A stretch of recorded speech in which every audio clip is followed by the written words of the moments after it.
हरे कृष्णा, राधे राधे। आप सबका वेलकम है वृंदावन सखी में। आई होप आप सब खुश होंगे, बढ़िया होंगे और हमारी तरह ठाकुर जी की सेवा में मदमस्त होंगे और ठाकुर जी की कृपा का अनुभव भी कर रहे होंगे।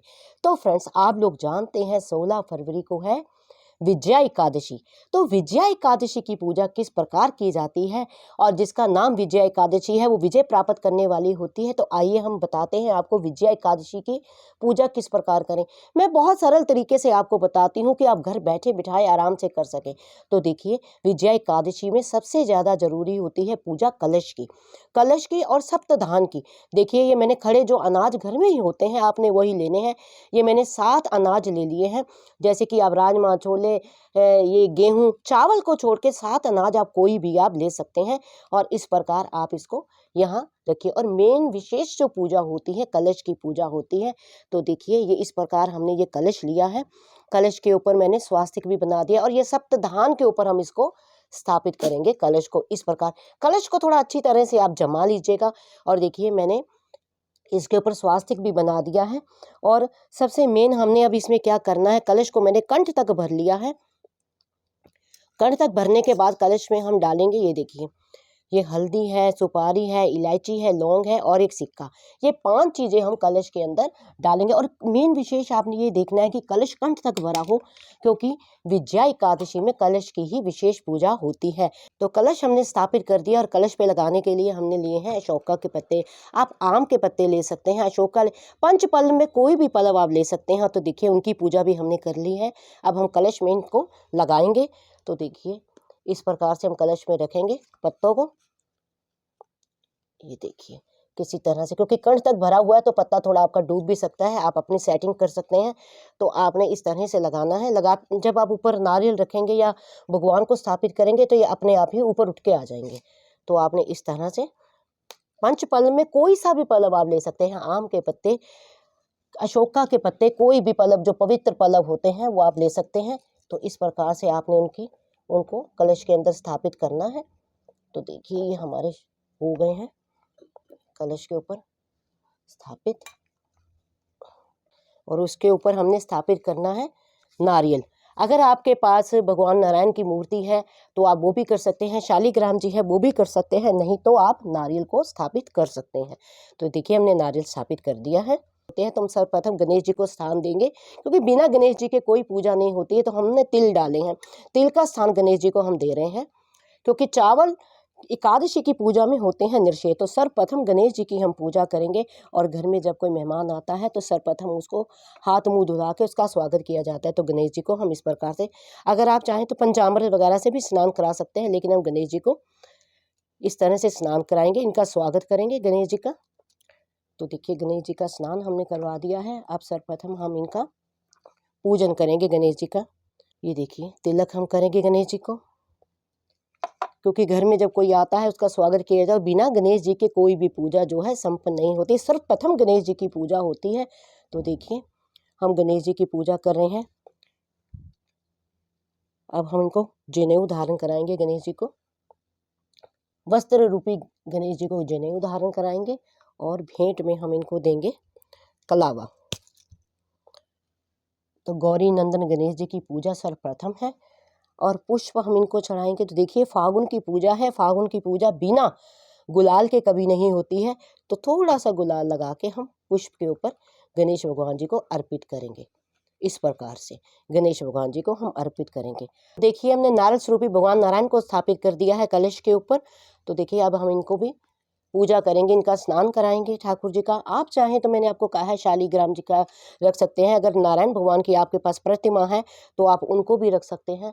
तो देखिए, अब हम इनका पूजन कर रहे हैं। इस प्रकार हमें इनको चंदन, रोली, हल्दी, सब तरह से इनका पूजन करना है। और भेंट स्वरूप इनको भी हम जनेऊ चढ़ाएंगे, क्योंकि भगवान का आवाहन किया है, भगवान को हमने स्थापित किया है। तो देखिए, और विशेष मैंने आपको बताया है कि इसमें विशेष कलश की पूजा होती है, क्योंकि इसका नाम विजया एकादशी है। और विजया एकादशी में ही भगवान श्री राम ने कलश की पूजा करके ही, व्रत करके ही लंका पे चढ़ाई की थी। तो इसलिए विशेष कलश की पूजा होती है।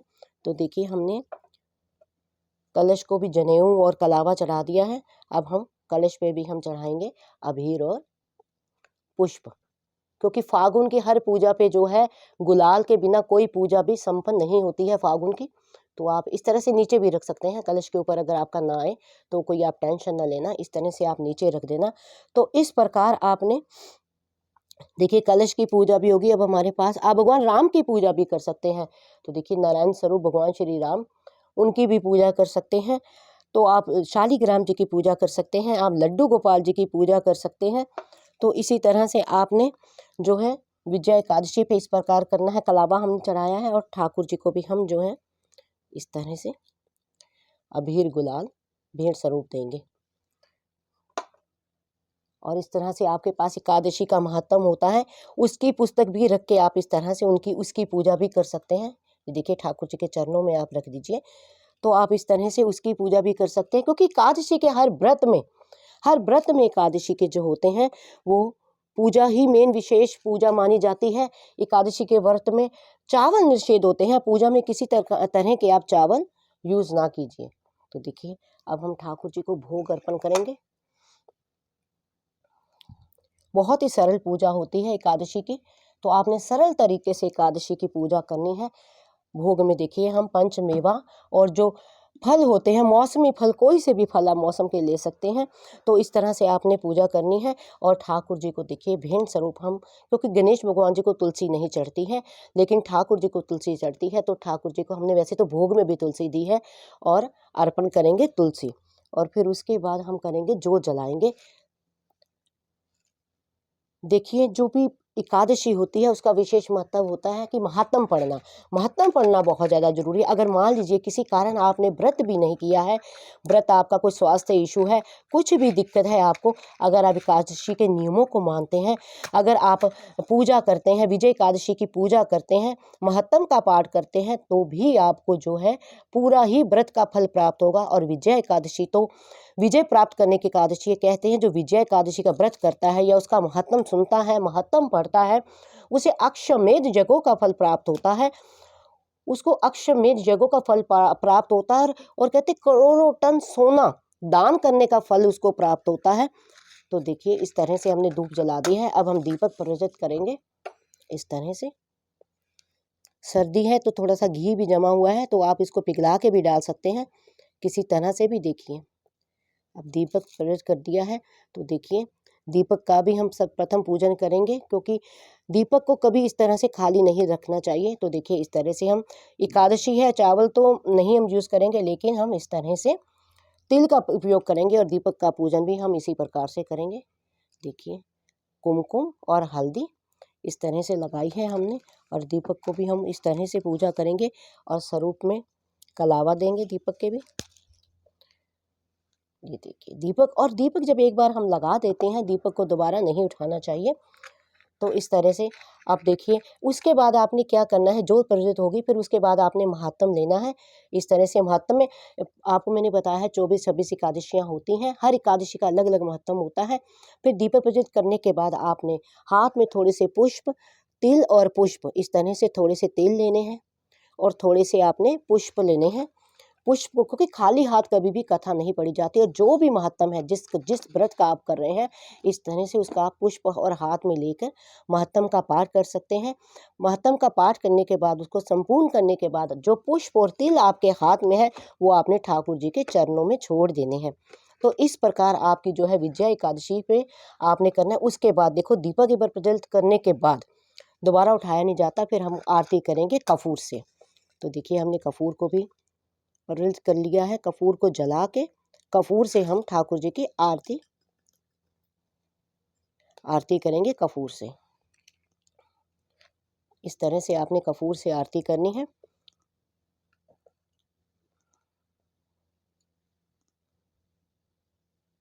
ये आरती करने के बाद कपूर को आपने यहाँ रख देना है। और देखिए विशेष जो मैं आपको बात बता दूं, जो ये कलश हम स्थापित करते हैं विजया एकादशी पे, इसका मेन महत्व होता है इस कलश का दान करना होता है। तो मान लीजिए किसी कारण आप कलश नहीं दान कर सकते, अगर आपके पास तांबे का, पीतल का कलश आप लगा सकते हैं, अगर वो नहीं है तो आप मिट्टी का कलश भी लगा सकते हैं। कलश दान करें तो सबसे बढ़िया। मान लीजिए आप कलश दान करने में आपका समर्थ नहीं है, तो कोई बात नहीं।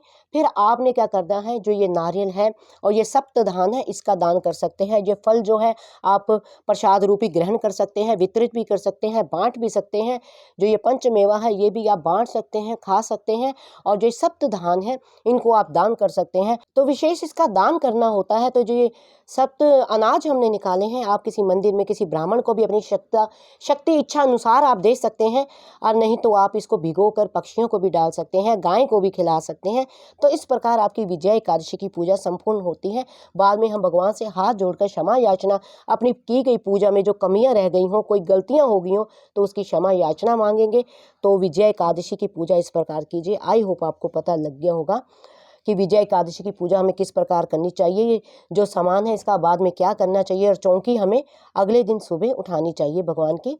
तो फिर भी अगर आपके मन में किसी तरह का कोई प्रश्न हो, कोई क्वेश्चन हो, कोई क्वेरी हो, तो मुझे आप कमेंट बॉक्स में लिखिए। जितना मैंने संतों की वाणी से सुना है, जितना मैंने अध्ययन किया है, उसके अकॉर्डिंग ही आपके प्रश्नों का उत्तर मैं आपको देती हूँ। अगर आपको ये वीडियो अच्छा लगा हो तो इस वीडियो को लाइक करना, शेयर करना, सब्सक्राइब करना ना भूलें। हरे कृष्णा, राधे राधे।